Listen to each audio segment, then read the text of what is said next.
হ্যাঁ, এই ছেলেটা বসে আছে এখানে, মনে হচ্ছে অনেক বড় অসহায়। নাম কি তোমার? রাসেল। তোমার মা বাবা মনে হয় বেঁচে নাই কিনা? হ্যাঁ, এই ছেলেটা কত অসহায়। তোমার মা বাবা বেঁচে আছে? জি আছে। ও, মা বাবা তাহলে বেঁচে আছে। আচ্ছা, তোমার দাদা দাদি মনে হয় বেঁচে নাই কেন? না, বেঁচে নাই। আয় হ্যাঁ রে, কি পড়ছো এটা? কি কি দেখি দেখি।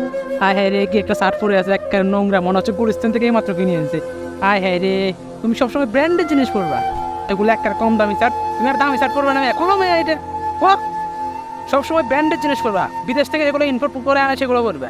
কম দামি জিনিসপত্র মেয়ে পরো, এগুলো এগুলো কি মানুষ পরে নাকি? পালাও ওগুলা, পালাও সাইডে পালাও। এই গড়ি একটা পড়ছে, এগুলো এই কম দামি গড়ি কেউ পরে? এই মানে এখন এসব গড়ি কেউ পরে? আরে মেয়ে গড়ি পালাও, এসব গরিব বলে মানুষের পরে। করে একটা পরে। এই নাও, তোমাকে আমি কিছু টাকা দিচ্ছি, এগুলো দিয়ে তুমি ভালো করে মার্কেট করতে পারবে। 500 টাকা নিয়ে দামি থেকে জিনিস কিনবে, গুলিস্তান বাজার থেকে ভালো ভালো জিনিস কিনে আনবো, ঠিক আছে? এর থেকে তুমি ভালো করে